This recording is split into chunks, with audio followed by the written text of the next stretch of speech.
Um olhar muçulmano sobre Maomé e Jesus. Por Abdul Saleb. Espero que eu esteja falando correto. Meu nome é Abdul Saleb. Nasci e fui educado em um país muçulmano do Oriente Médio. Apesar de ter vivido numa sociedade muçulmana muito conservadora, cresci numa família um tanto liberal. Além disso, minha educação muçulmana foi única devido ao sério envolvimento da minha mãe com o islamismo. Então eu posso confessar honestamente que tive experiências de primeira mão com cada aspecto dos movimentos islâmicos contemporâneos.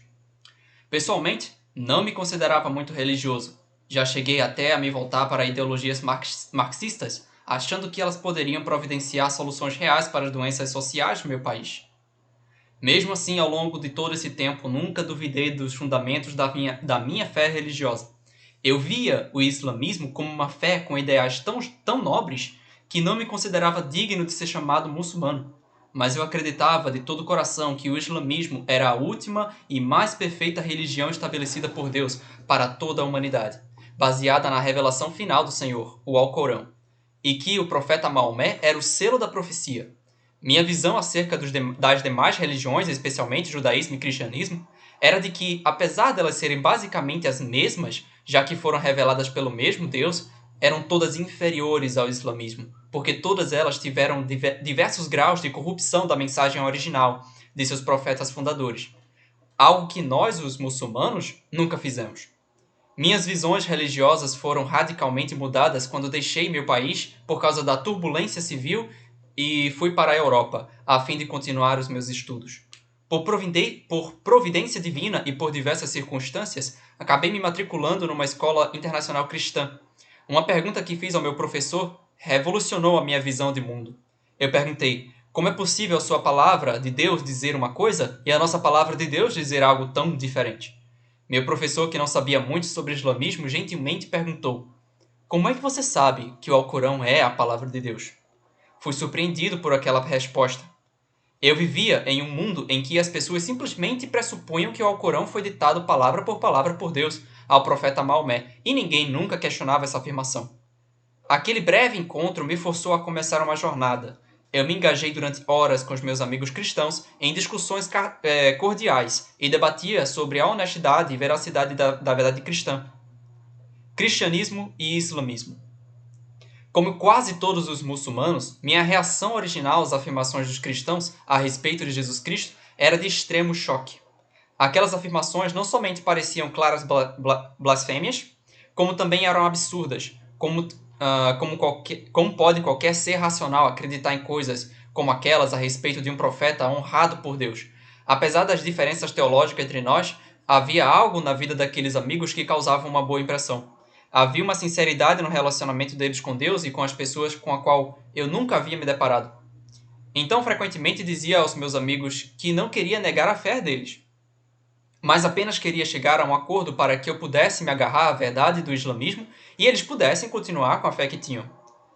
De qualquer forma, eu não tinha dúvidas de que a fé deles em Cristo estava baseada em frases que o profeta Jesus não havia realmente dito de si mesmo.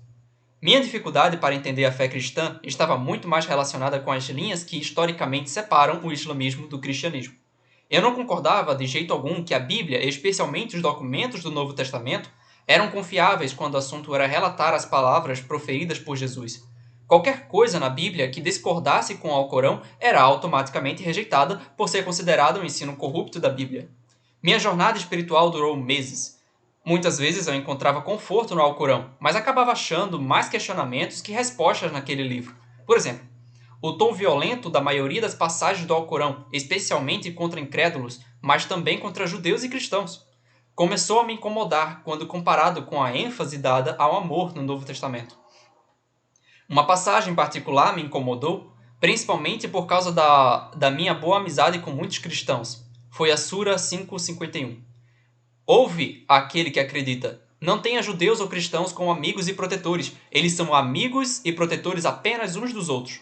E se você se torna amigo deles, é como um deles. Verdadeiramente, Deus não guia pessoas injustas. De qualquer modo, a parte mais preocupante do Alcorão tinha a ver com seu caráter, com o caráter do próprio profeta Maomé.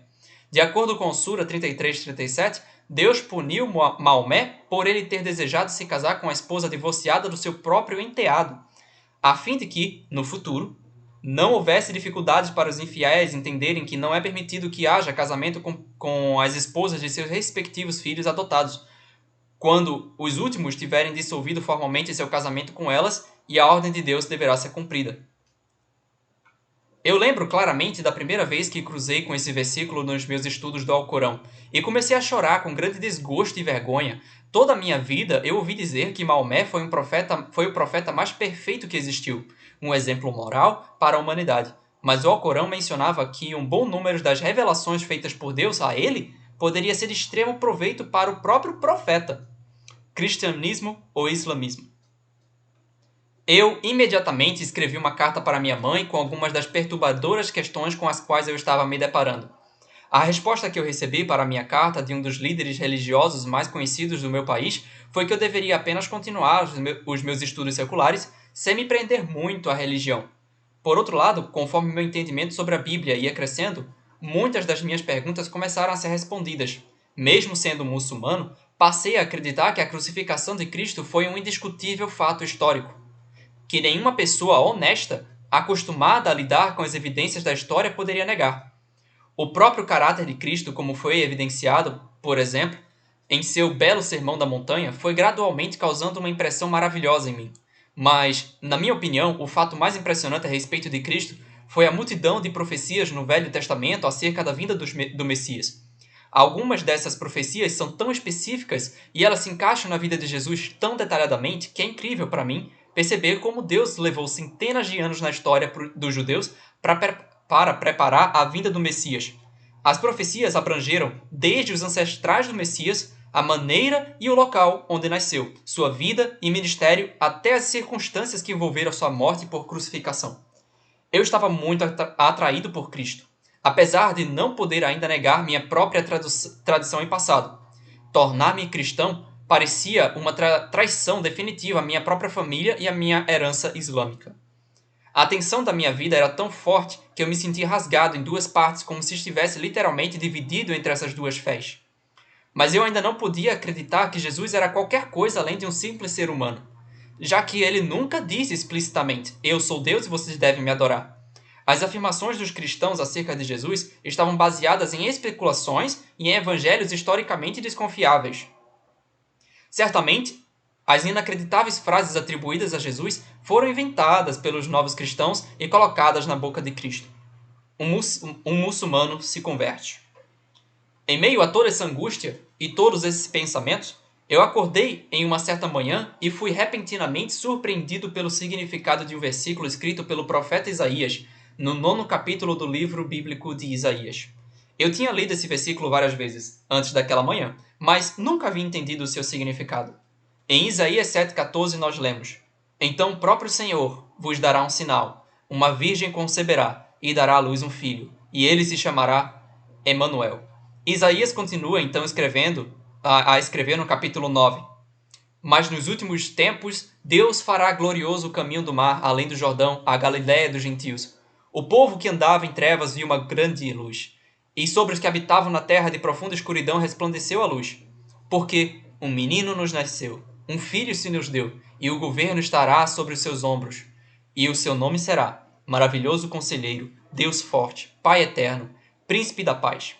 Do aumento do seu governo e da paz não haverá fim, sobre o trono de Davi e no seu reino, para estabelecer e fortificar em retidão e justiça desde agora e para sempre."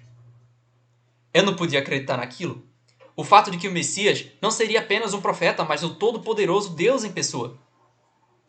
Era então a verdade que foi profetizada no Velho Testamento há mais de 700 anos antes de Cristo nascer. E não algo que os cristãos inventaram muitos anos e séculos depois de Cristo.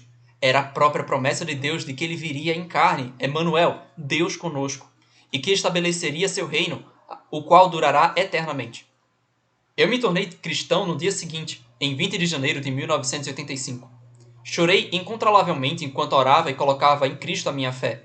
Eu não sabia por quê, mas apesar de eu nunca ter sentido muita sobrecarga de culpa, estava sentindo uma sensação de paz maravilhosa e um alívio imenso do peso dos meus pecados.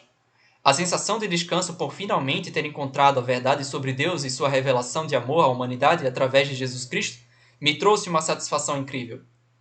Um livro que me ajudou tremendamente, e há muitos outros muçulmanos, amigos meus, que vieram a se tornar cristãos, quase ao mesmo tempo que eu, a responder uma série de questões acerca da divindade de Cristo e da confiabilidade do Novo Testamento foi Evidências que Exigem um Veredito, de Josh McDowell.